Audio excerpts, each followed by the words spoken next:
Well, there was this one girl. I don't know. I get into the details.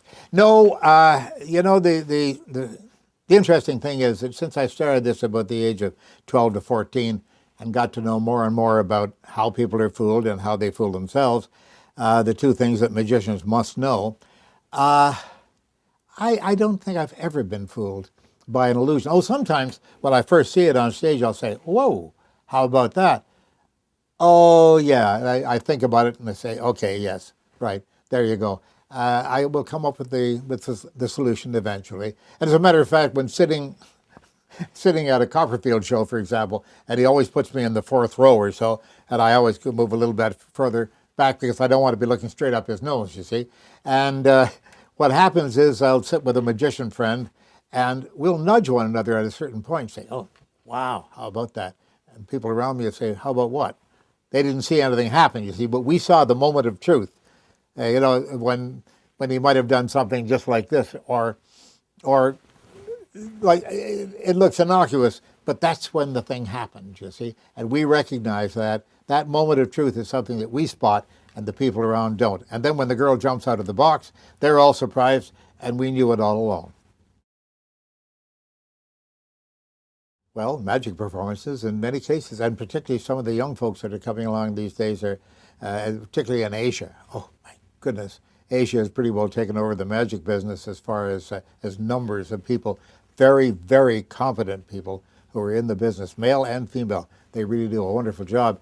But I'm an old-fashioned fuddy-duddy. You see, I stand outside my home in Fort Lauderdale, Florida, and I can watch a sunset. And my eyes will fill up with tears. They can, because that's nature.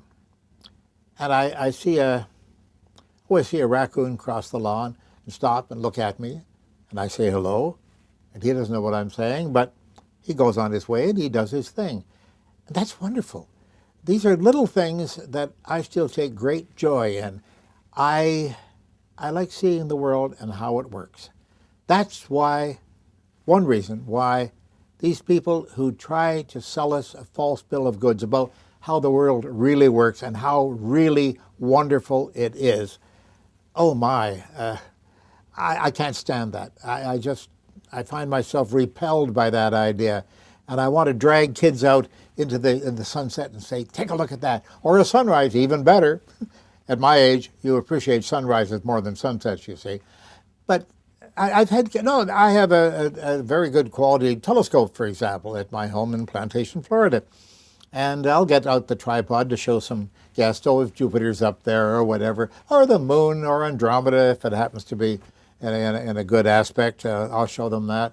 And kids come by on bicycles and stop and say, what you doing? I say, oh, come and they look in there and they say, what's that? That's the planet Jupiter. And you know how far away it is? And then I'll turn to the moon and I'll say, and you know, that's a quarter of miles out in space. And they'll say, oh yeah, really? And then I'll show them Andromeda and say, now that's not the way it looks now. No, that's the way it looked quite a few million years ago. The light is just reaching us now. And when you see them go, ooh, you know you've made a hit. That's important. And if that kid comes by with the girlfriend the next day on another bike, can we see your telescope? I've won a battle right there. That's important. You've got to get to kids. You've got to get to them and say, take a look at this. This may surprise you. And if you can do that and be successful at it, oh, that makes my day, if not a week.